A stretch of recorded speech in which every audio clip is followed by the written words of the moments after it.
क्रिस्का recording studio Ekangar सराय।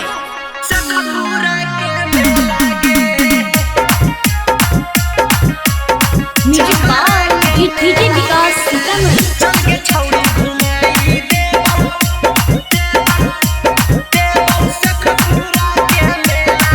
Presented by Kriska film. चाट chowmein खिलाई बउरी हाजीपुर के लागे। चाट चाउमीन खिलाई बउरी हाजीपुर के लागे। चल गे छौरी घुमाई बहु तोरा नवादा के मेला गे।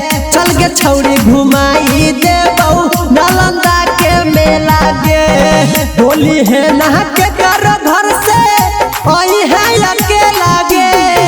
बोली है ना के करो घर से आई है अकेला गे। चल गे छौरी घुमाई बहु तोरा नवादा के मेला गे। चल गे छौरी घुमाई दे बहु सखपुरा के मेला गे।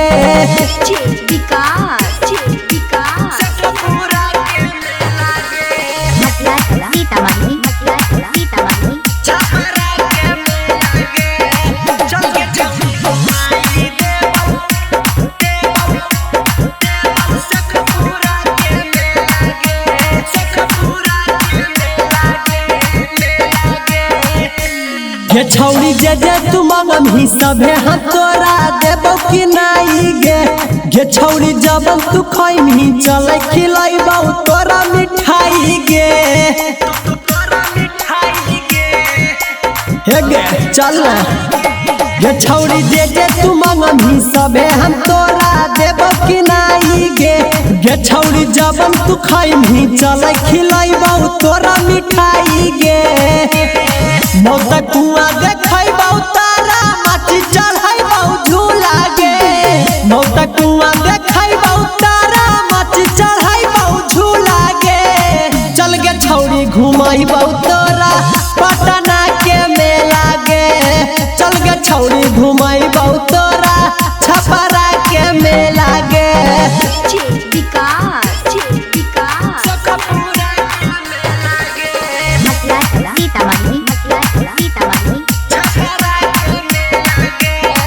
क्रिस्का रिकॉर्डिंग स्टूडियो एकंगर सराय।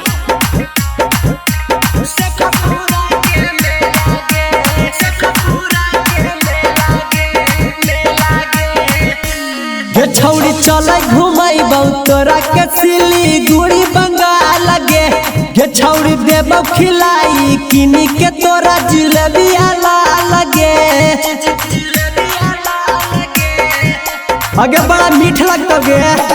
गे छौरी चल घुमाइबौ तोरा के सिलीगुड़ी बंगाल गे।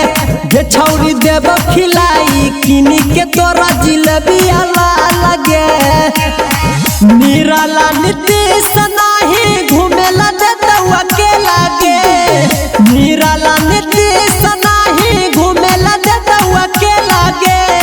चल गे छौरी घुमाई देबौ जहानाबाद के मेला गे। चल गे छौरी घुमाइबौ तोरा याराबल के मेला गे।